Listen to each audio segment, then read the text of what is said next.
오늘 우리가 살펴보고자 하는 마태복음 25장은 주님께서 인자가 되셔서, 그러니까 재판장이 되셔서 모든 사람들을 이제 판단할 때, 또 평가하고 심판할 때 어떠한 기준을 가지고 판단할 것인지 그것을 우리에게 알려주고 있습니다. 이전에는 이미 본고사라는 게 있었습니다. 대학교 갈 때. 그래서 이 학력고사도 그 당시에는 이제 지금 수능을 먼저 했던 학력고사도 중요했지만 본고사가 더 중요했습니다. 근데 이제 영어, 수학, 국어를 이제 푸는데 문제가 많이 안 나옵니다. 보통 한 3문제 이 정도 나옵니다. 수학 3문제, 영어 3문제, 국어 3문제. 그래서 이 문제를 이렇게 3문제만 잘 풀면 되는 거예요. 근데 이제 문제가 좀 어렵죠. 그러니까 한 문제를 이렇게 내면 이제 대학교 가면 그렇게 할 텐데 하나의 어떤 이 문제가 이제 쭉 나오면 그거 가지고 이제 답을 쓸 때 한 페이지 정도를 쓰는 거예요. 굉장히 길게 쓰는 거예요. 그러면 그 속에 그 학생이 그 문제를 잘 이해하고 푸는 것인지 아니면 그냥 이해가 되지 않는 상황에서 대충 이렇게 답을 적는지 다 파악이 됩니다. 국어도 글을 쭉 읽어보면 그 주제에 맞게 그가 잘 설명하고 있는지 아니면 딴 생각을 하고 있는지 요즘에 이만 논술과 같은 거라고 볼 수 있습니다. 그런데 만일 이런 본고사나 이미 논술에 나오는 문제, 그것 또한 이미 3문제 정도밖에 되지 않는 문제에 이 문제가 어떤 것인지 미리 알려준다면 얼마나 수월하겠습니까?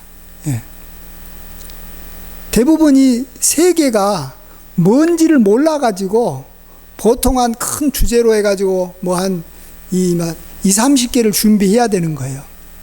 그러니까 20-30개 중에서 3개가 딱 걸리면 좋지만 걸리지 않을 수가 있어요. 그래서 문제가 어려운 거예요. 근데 3개만 딱 알면 그 3개만 집중적으로 공부하면 되는 거예요. 옛날에 과거 볼 때는 이 시제라고 해가지고 과거 문제가 몇 문제 안 나왔어요. 왕이 하나 내면 그냥 한 문제가 그거 가지고 쭉 쓰면 되는 거예요. 그래서 그 당시 과거의 시제가 뭔지를 알면 장원급제는 사실은 누구나 쉽게 할 수가 있었을 건데 이 어떤 문제가 나올지 몰라가지고 광범위하게 공부하는 거예요. 요즘에 문제가 수능도 그렇지만 문제가 많이 나오잖아요. 그러니까 중요한 것만 나오는 게 아니라 어찌 보면 탈락시키기 위해서 별로 중요하지 않는 문제도 나오기 때문에 공부를 하고 준비하는 것이 쉽지가 않은 것이죠. 자, 그런 면에서 주님께서는 마지막 날 우리 모든 사람들 앞에서 심판하실 때 여기 보면 인자가 자기 영광으로 모든 천사와 함께 와서 그 심판의 보좌에 앉아서 우리에게 평가하고 심판하실 때 딱 3가지를 가지고 우리를 평가하시겠다라고 말해주고 있습니다. 그래서 우리가 그것을 오늘 마태복음 25장에서 우리에게 알려주니 얼마나 감사한지 모릅니다. 우리가 이제 이것에 따라서 우리가 남은 인생을 열심히 살면 되는 것입니다. 자, 그러면 이런 이 평가의 기준이 뭐냐? 여기 보면 평가의 기준을 알려고 할 때 참 사람들이 많은 여러 가지 각도로 이야기하지만 아주 쉬운 방법이 하나 있습니다. 이때 이미 평가자가 누군지를 알면 됩니다. 누구의 모양으로 우리를 평가하느냐라는 겁니다. 첫 번째는 누가 평가합니까? 열처녀 비유에서는 신랑이 평가합니다. 신랑이. 그래서 신랑이 열처녀에게 무엇을 원하는지를 알면 되는 겁니다. 두 번째로는 누가 이 평가를 하냐 그러면 주인이 평가합니다. 종 3명에 대해서 주인이 평가합니다. 그래서 주인이 종에게 뭘 원하는지 오늘 성경은 그걸 말해주고 있고 하나님이 주인의 입장에서 평가한다고 말합니다. 그리고 마지막 3번째 양과 염소에 비유해서는 그 평가자가 임금입니다. 임금은 정말 많은 그 백성들을 이렇게 다스리고 그들을 이렇게 돌보고 있는데, 왕이 어떤 사람을 귀하게 여기고 참 어떤 사람을 이렇게 참 이렇게 높이는지를 알면 우리가 하나님께서 왕으로서 우리에게 어떤 걸 가지고 평가하고 우리에게 바라는지를 알 수가 있는 것입니다. 이제 대충 뭔지 알겠습니까? 다시 뒤에서부터 오겠습니다. 임금이 뭘 원할 것 같습니까? 임금은 아버지의 마음을 갖고 있다고 합니다. 임금은 모든 백성의 아버지입니다. 그래서 임금은 자기 백성 중에서 가난하고 헐벗고 소외받고 참 이 따돌림을 받는 그러한 백성에 대해서 안타까워하는 거예요. 임금이 직접 그를 찾아가서 도와줄 수는 없는 거 아니에요. 임금은 왕궁에 있기 때문에 권세는 있어도 직접 못 도와주는 거예요. 이럴 때 참 헐벗고 이 병들고 또 감옥에 갇혀 있고 또 이렇게 소외된 그러한 자기 백성을 누군가가 불쌍히 여겨서 그에게 먹을 것도 주고 돈도 빌려주고 그를 위로해주고 그에게 자유를 준다면 왕 입장에서는 그러한 사람이 가장 상을 많이 받아야 될 사람이다. 왕이 가장 바라고 이렇게 높여줄 수 있는 그런 사람이 되는 것입니다. 그것을 양과 염소의 비유에서는 이야기하고 있는 것입니다. 그 다음에 두 번째가 이 달란트 비유인데, 주인이 종에게 뭘 원합니까? 주인은 자기의 일을 대신 종에게 맡긴 겁니다. 주인의 일이에요, 그 일이.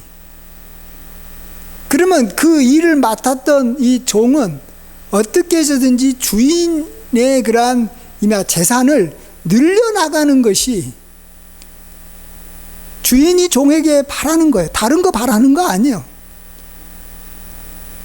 종이 정직하게 살면 좋겠지만 정직하게 안 살은다 할지라도 어쨌든 간에 재산을 늘리기를 원하는 거예요. 종은 주인의 재산을 늘리는 것이 핵심인 거예요. 다른 건 부족해도 가가지고 장사해서 많은 이득을 얻은 종을 주인은 귀하게 여기고 그에게 많은 것을 맡기고 계속해서 그를 이렇게 존귀하게 여겨줄 겁니다. 자, 그럼 오늘 이제 우리가 집중적으로 보고 싶어하는 이 열처녀 비유에서 이 심판자는 누구냐 그러면 신랑이에요, 신랑. 여기서 열처녀라는 거는 어떤 사람은 결혼 예식에 있어서 들러리라고 말하는데 들러리는 아닙니다. 원래 주님의 신부는 교회예요. 근데 교회는 모든 사람을 말하고 있는 거잖아. 믿는 모든 사람을 말하고 있기 때문에 교회를 하나님께서는 심판할 수는 없는 거예요. 평가할 수는 없는 거예요. 평가는 그 교회에 속한 우리 성도 한 사람 한 사람을 다 평가하는 거예요. 그래서 이렇게 10명으로 이렇게 표현하고 있는 것입니다. 10명이라는 것은 많다라는 거예요. 온전하다라는 거예요. 모든 사람이다. 온전한. 그래서 이 하나님께서는 각각에 대해서 평가를 하는 거예요. 근데 5명은 이렇게 슬기로운 처녀로 평가해주고 나머지 5명은 미련한 처녀로 평가합니다. 이것은 굉장히 정확하게 딱 이렇게 절반으로 딱 나누어서 확실하게 평가한다는 거예요. 요즘에 보면 대학교에서 그냥 요즘엔 코로나 때문에 학생들이 그렇게 시험도 못 보고 그러니까 그냥 대충 좋은 점수 그냥 다 줘버리고 이렇게 하는 거 봐요. 그렇잖아요. 마음씨 좋으면 다 좋은 점수 주는 거. 그게 아니에요. 주님은 정확합니다. 절반으로 딱 나눠버리는 거예요. 절반 이상에게 좋은 평가하지 않습니다. 자, 신랑은 이 자기의 신부가 돼야 될 사람에게 뭘 원하겠습니까? 뭘 원합니까? 돈을 원합니까? 사랑을 원하는 것입니다. 사랑. 자기를 사랑해 준 사람을 찾는 거예요. 예. 근데 이 사랑이라는 것은 어찌 보면 이마 잘 나갈 때는 몰라요. 예를 들어서 왕자를 그 나라의 모든 이 처녀가 사랑한다 그래요. 왜요? 왕자니까. 모든 것을 갖고 있으니까. 왕자는 이렇게 힘이 있으니까 그 나라의 모든 여자들은 다 왕자를 보고 저 사랑합니다. 저 결혼하고 싶어요. 그래요. 한 사람도 예의가 없을 것 같아요.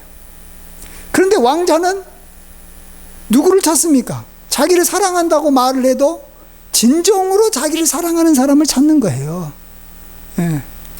진짜로 사랑하는 사람이 있는 거예요. 근데 진짜로 사랑하는 사람을 찾기가 힘들어서 그 한 사람을 못 찾아서 왕자도 어찌 보면 결혼 못하고 이상을 그냥 떠난 왕자도 많이 있을 거예요. 예. 또 자기를 사랑하지 않는 사람하고 결혼을 하고 나면 이게 나중에 결혼 생활이 힘들고 어려워가지고 또 참 이혼도 하고 서로 간에 불화가 되지 않습니까? 그래서 신랑이 자기의 신부에게 원하는 것은 사랑인 거예요. 사랑. 자, 그러면 이 신랑 입장에서는 자기를 진정으로 사랑하는지 안 사랑하는지에 대해서 테스트를 해야 되는 거예요. 테스트. 그 테스트를 어떻게 합니까? 신랑이 혼인잔치에 이렇게 때가 되면 신랑은 신부의 집으로 가가지고 신부를 데리고 혼인잔치 집으로 갑니다. 예. 그러기 때문에 이 신부들은 이 자기 집에서 대기하고 있어야 되는 거예요. 신랑이 올 때까지.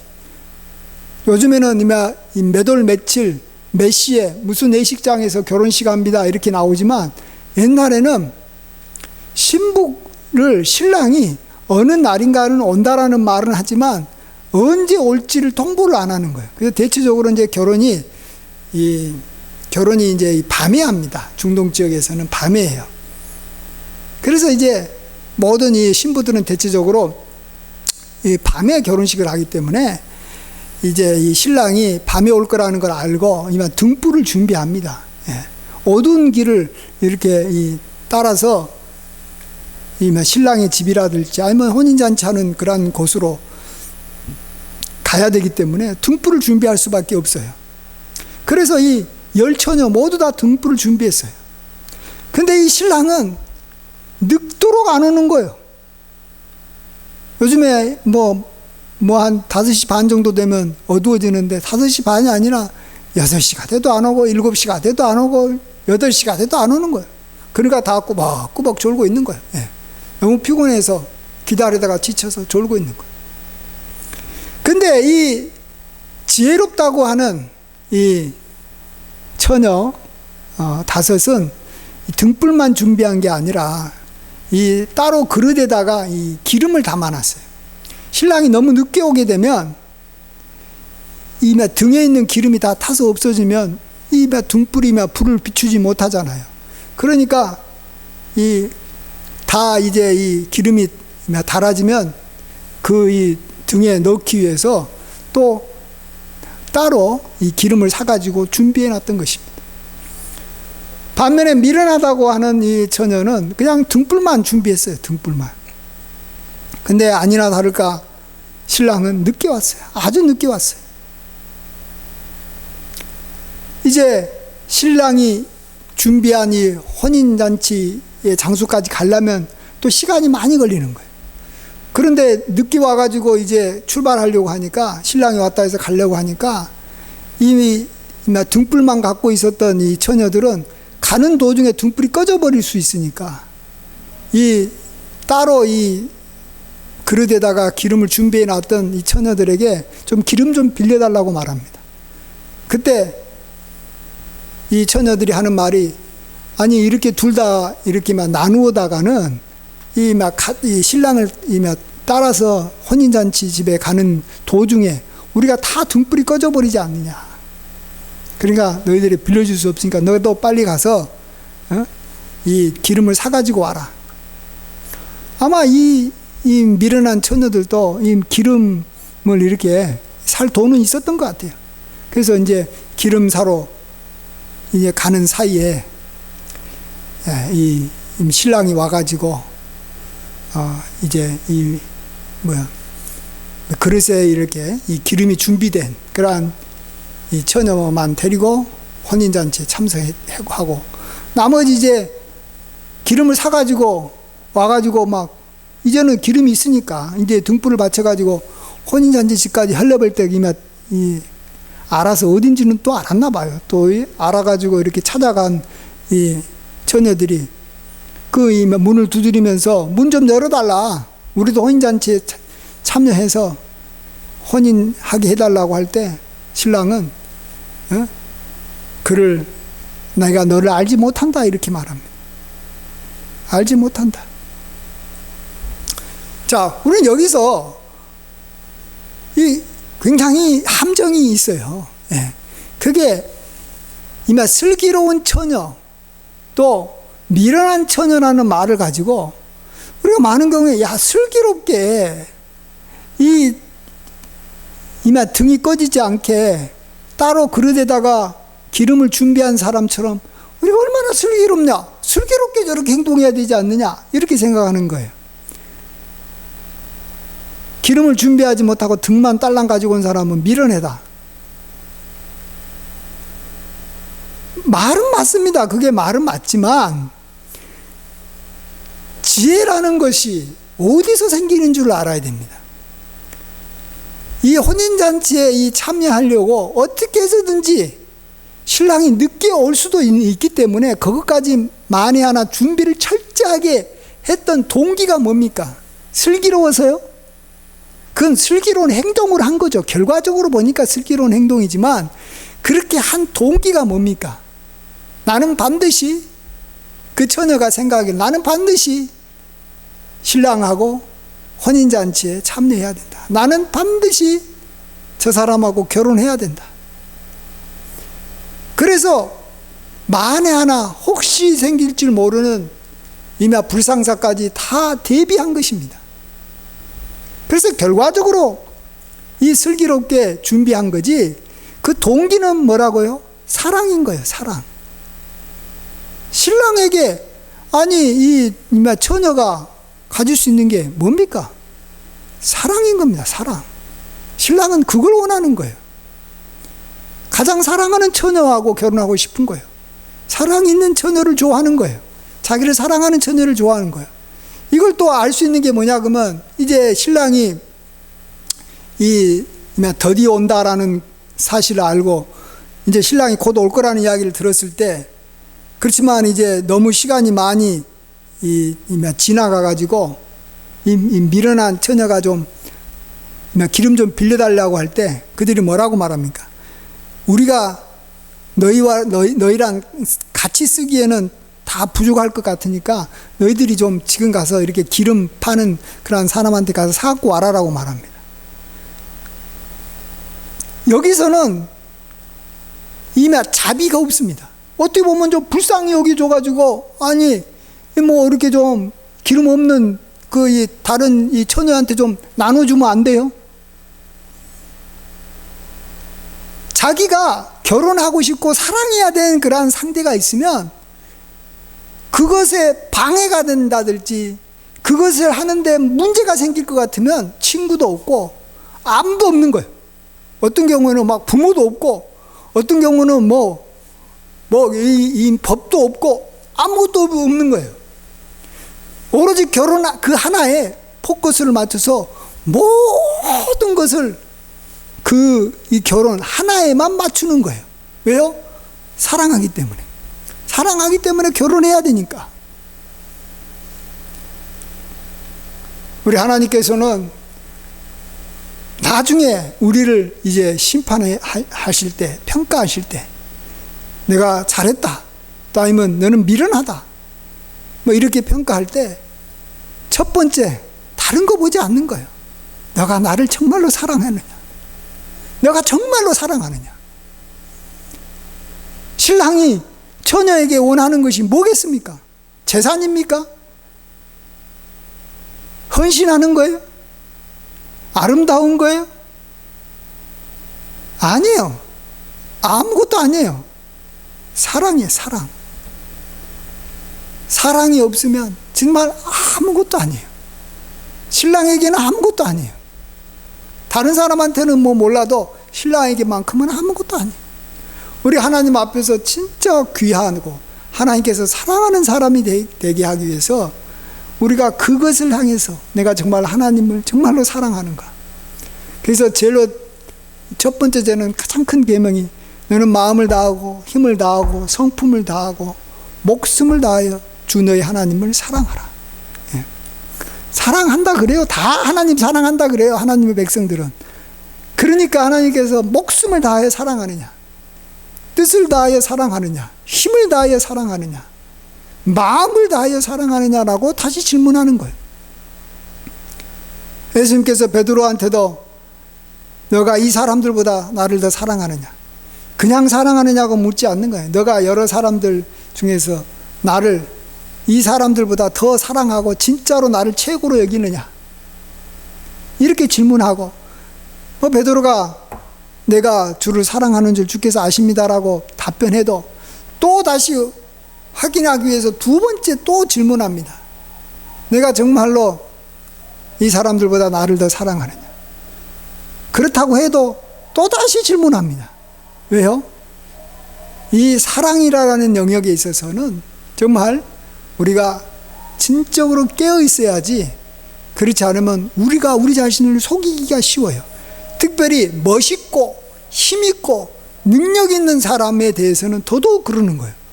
만일 예수님이 능력도 없고 못생겼고 예수님이 권세도 없고 뭐 거지 같고 그러면 정말로 예수님을 사랑하는지 안 사랑하는지 딱 보면 알아요. 저는 그래서 요즘에 이 신랑 신부가 둘이 참 별 볼 일 없는데, 별로 사랑할 만한 것도 없는데 서로 사랑하겠다고 결혼하겠다 그러면 아, 저 둘이는 진짜 사랑하는구나 금방 알아요. 왜? 사랑 외에는 그들이 둘을 이게 그 사람을 좋아할 이유가 없는 거예요. 근데 이미 삼남삼녀라고 해가지고 모든 것을 다 갖고 있는 이미 남녀가 둘이 이렇게 결혼한다 그러면 저는 굉장히 불안해요. 너무 잘생기고 돈도 많고 뭐 집도 있고 뭐 그냥 학력도 좋고 이런 사람들이 둘이 결혼한 건요, 그냥 그것 보고 사랑할 가능성이 많아요. 사랑한다고 그런 거예요. 그러니까 그냥 둘이 결혼해요. 멋진 사람들이 결혼해봐요. 멋진 사람들이 결혼하면 실패할 가능성이 굉장히 많아요. 왜요? 사랑한 줄 아는 거예요. 서로. 그 사람을 사랑하지 않았는데도 불구하고 그 사람이 갖고 있는 외모가 좋아서, 그 사람이 갖고 있는 학벌이 좋아서, 그 사람이 갖고 있는 재산이 좋아서 그냥 사랑한 줄로 착각한 거예요. 하물며 예수님은 누굽니까? 만왕의 왕, 만주의 주, 정말 우리가 모든 것을 갖고 계신 분이다. 그러니까 어떤 하나님의 백성도, 아니 심지어 믿지 않는 사람조차도 보면은 가서 예수님 사랑하냐 그러면 사랑한다라고 말할 수도 있을 것 같아요. 예. 근데 그게 진짜인지 아닌지는 주님이 테스트하려고 여러 가지 방법을 놓는 거예요. 이번 경우에는 늦게 오는 거예요. 늦게 와서 정말로 자기하고 결혼하고자 하는 마음이 있는지, 어떠한 위기가 와도 그걸 갖다가 극복하면서까지 이렇게 자기를 이렇게 결혼하려고 하는지 보는 거예요. 그래서 이 결혼하려고 하면 꼭 위기를 한 번쯤은 경험해야 되는 거예요. 아니면 몇 번을 경험해야 되는 거예요. 그래서 테스트를 받아야 되는 거예요. 예. 저도 뭐 이전에 그 지방교회에서 담임으로 있었을 때 어떤 이 몇몇 성도가 저를 이렇게 내쫓으려고 오래전부터 계획을 했던 것 같아요. 그래서 이제 세월이 지나면서 저를 이렇게 대적하는 사람들이 저도 모르게 뭐 굉장히 많아진 것 같아요. 그래서 나중에는 정말 모든 장로가 나가라 그러고 뭐 많은 사람들이 나가라 그러기에 저는 그냥 이렇게만 나왔습니다. 그냥. 물론 이제 우리 원로 목사님이 저에게 또 이렇게 나갈 수 있는 피할 길을 좀 예비해 줬기 때문에 저는 더 이렇게 이곳에 개척하기 위해서 빨리 나왔는데, 그때 뭐 많지는 않지만 몇몇 우리 성도님들은 저가 그대로 이렇게만 남았으면 좋겠다. 또 저를 대적하는 사람들과 이렇게 서로 이렇게 대적하면서 내 편을 들어주는 거예요. 저는 그때서야 사실은 이전에도 잘 몰랐어요. 저 권사님이, 저 집사님이, 저 성도님이 저를 사랑하는지, 저를 좋아하는지 몰랐어요. 예. 사실 저는 그때 한 거예요. 저는 사실은 누구를 뭐 엄청나게 좋아하고 뭐 저기 편을 만들어서 이렇게 내 편이 있고 내가 이렇게 뭐 이렇게 조심하면서 뭐 이렇게 멀리하는 사람이 있고, 저는 그런 사람이 한 사람도 없었어요. 그냥 저는 가능하면 저는 이 담임 목사니까 모든 성도님들을 공평하게 다 똑같이 대우해 주려고 힘썼기 때문에 누구하고랑 같이 시간을 많이 보내지도 않았어요. 물론 저에게 다가오는 것에 대해서는 거부하지는 않았지만 제가 뭐 억지로 누구라 다 찾아가고 그러지는 않았어요. 그런데 저에게 위기가 왔을 때, 누군가가 나를 미워하고 쫓아내려고 할 때, 그때 내 편을 들어주는 사람이 있었을 때, 그때서야 안 거예요. 야, 저분이 참 사랑했구나. 너무 저는 감사해요. 근데 또 어떤 분은 그 전에 저한테 와가지고 목사님을 위해서는 충성을 다하겠습니다. 뭐 목사님에게 어려움이 생기면 저건 목숨을 다해서 목사님을 지켜주겠습니다. 목사님처럼 훌륭하신 분이 없습니다라고 말을 번지르게 했던 몇몇 사람들도 있었어요. 근데 그분들은 제가 어려움을 겪으니까 이 어디론가 다 사라져버린 거예요. 나타나지를 않아요. 보이지를 않아요. 그리고 뒤에서 도리어 더 저를 이렇게 비방하고 안 좋은 이야기를 한 것을 제가 나중에서야 알게 됐습니다. 말만 가지고는 몰라요. 누가 나를 사랑하는지 말만 가지고는 몰라요. 신랑이 늦게 와야 돼요. 아주 늦게 와야 돼요. 저녁 12시까지 신랑이 늦게 와야 되는 거예요. 그래야지만이 내가 어떻게 해서든지 내가 저 신랑하고 결혼하겠다라고 기름을 많이 준비한 사람이 누군지를 알 수 있는 거예요. 저는 그때 일을 생각하면서 저는 그렇게 생각합니다. 이건 다 하나님의 사랑에 대한 것이지 저 개인에 대한 사랑은 아니다고 생각합니다. 성도와 담임 목사의 관계는 남녀 관계 사랑이 아니에요. 이건 믿음의 관계고 이건 신앙이에요. 우리 하나님 때문에 만났고 하나님 때문에 서로 귀히 여기고 존중 여기고 사랑하는 거예요. 그래서 예수님께서는 정말로 자기가 3년 동안 훈련시킨 제자들, 나중에 사도가 된 그들을 다시 이렇게 보내면서 이런 말씀을 했잖아요.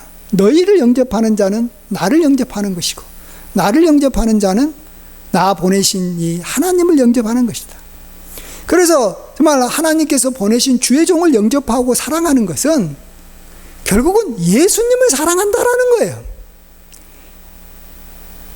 다 예수님을 사랑한다고 말하지만 하나님께서 세운 주의 종을 사랑하지 않는 사람은 결코 예수님을 사랑하는 게 아니에요. 착각하는 거예요, 다. 내가 하나님 사랑합니다라고 아무리 말해도 예수님을 영접하지 않는 사람은 하나님을 사랑한 게 아니잖아요. 그 당시에 이스라엘에 많은 바리새인들, 얼마나 종교 지도자들 많았지만 다 하나님 공경한다고 했어요. 그 하나님이 보낸 그 아들 예수님을 영접하지 않고 돌로 쳐서 죽이려고 했을 때 하나님은 그들은 말로는 나를 공경하지만 마음으로는 내게서 멀다라는 거예요. 나를 하나도 사랑하지 않는다는 거예요. 공경하지 않는다는 거예요. 똑같은 거예요. 예수님이 이 땅에 교회를 관리하라고 보낸 하나님의 사람에 대해서 그들이 사랑하지 않고 그들이 이렇게 그가 어려움을 당할 때 멀리한다면 그 사람을 미워하는 게 멀리하는 게 아니에요. 우리는 사람을 멀리할 수도 있어요. 사람을 미워할 수도 있어요. 그러나 예수님을 미워할 수는 없잖아요. 예수님을 멀리하면 안 되잖아요. 예수님은 꼭 사랑해야 되잖아요. 나를 위해서 십자가에 죽으신 분이니까. 그걸 어떻게 증명하냐는 거예요. 다 사랑한다고 말은 하지만 그때 예수님이 나를 위해서 보내주신 하나님의 사람을 내가 끝까지 사랑하는 거예요. 끝까지 그를 이렇게 내가 이렇게 지켜주려고 힘쓰는 거예요. 물론 사람이 뭐 지킨다고 뭐 주의 종이 뭐 이렇게 보호를 받는 건 아닙니다. 하나님께서 다 알아서 하시는 거예요. 그러지만은 내가 하나님을 사랑하는 마음이 있기 때문에 그 마음이 하나님께서 보낸 주의 종을 귀하게 여기고 그를 이렇게 지키려고 보호하려고 어려울 때 이렇게 그런 모습이 나타나는 거예요. 그 모습은 슬기로운 모습이잖아요. 근데 슬기로운 방법만 머릿속에 알고 있는 사람들이 참 많더라고요. 옛날부터 주의 종을 대적하는 집안은 이대가 망한다. 그건 알아요. 아, 그래서 주의 종을 대적하면 안 된다. 주의 종을 섬기면 하나님께서 복 준다더라. 그걸 머릿속으로만 알아가지고, 야, 나도 저한테 왔던 어떤 분도 목사님 정말로 어떤 목사님이 이렇게 쫓겨날 때 저는 정말 눈물 흘리면서 안타까워했습니다. 이런 사람이 결국은 저를 쫓아내는 일을 하더라고요. 그건 머릿속으로 알면 안 되는 거예요. 하나님을 진정으로 사랑해야 되는 거예요. 하나님을 진정으로 사랑하고 있는가 자기를 돌아봐야 되는 거예요. 저는 참 그런 분들 보면서 안타까운 것은 정말로 자기 자신을 참 모르고 있구나. 자기 자신의 하나님의 사랑이 얼마나 부족한지를 모르고 있구나. 나중에 마지막 날 하나님 앞에 섰을 때 하나님 앞에 너는 나를 사랑하지 않았다. 너는 미련한 자다. 이런 말을 들을까? 저는 그게 안타까운 거예요. 저를 이렇게 쫓아낸 것이 뭐 문제가 아니라 사람은 뭐 나한테 무슨 일을 하겠어요. 아무것도 못하죠. 제가 뭐 그분들한테 가서 무슨 일을 하겠어요. 아무것도 영향 못 미칩니다. 그러나 하나님의 마지막 이 판결은 무시무시한 거잖아요. 그 판결은 영원히 가는 거예요. 영원한 정말로 이 상급과 영원한 이 형벌이 갈라지게 되는 것인데 이때 하나님 앞에서 너는 나를 사랑했다. 이 말을 우리가 반드시 들어야 되고 우리가 그것을 증명해야 되는 것입니다.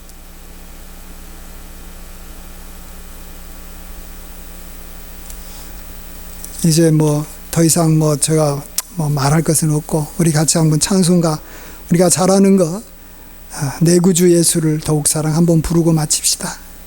내 구주 예수를 더욱 사랑 엎드려 비는 말 들으소서. 내 진정 소원이 내 구주 예수를 더욱 사랑 더욱 사랑. 기도하겠습니다. 아버지 하나님, 정말 우리가 주님을 사랑한다라고 늘 고백하지만 이것이 입술로만 하는 고백인지 우리가 마음으로 하는 고백인지 하나님께서는 반드시 이것을 심판하여 드러내시는 하나님이심을 잘 압니다.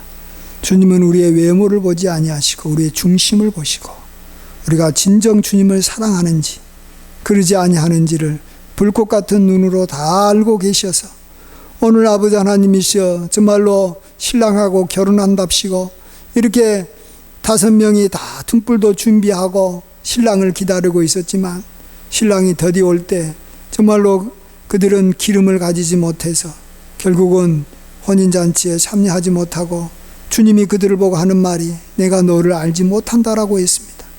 그들의 이름을 알지 못하는 것도 아니고 곧 결혼하려고 했던 사람이기에 얼마나 같이 많은 시간들을 보냈겠습니까? 그래도 알지 못한다는 것은 그들에게 사랑이 없기 때문에 정말로 그들을 알지 못한다라고 말하는 줄 압니다.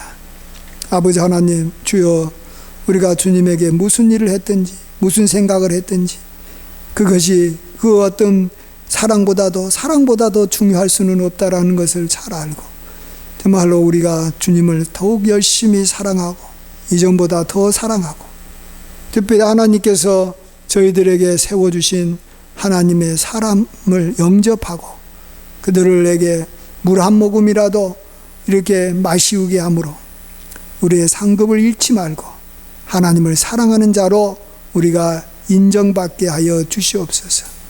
선지자를 영접하는 자는 선지자의 상을 받고 의인을 영접하는 자는 의인의 상을 하나님께로 받는다고 했습니다. 우리가 사람을 사랑하는 것이 아니라 정말로 하나님을 사랑함으로 하나님의 사람을 우리가 사랑하게 도와주시옵소서. 믿사옵고 감사드릴 때 예수님의 귀하신 이름으로 기도하옵나이다. 아멘.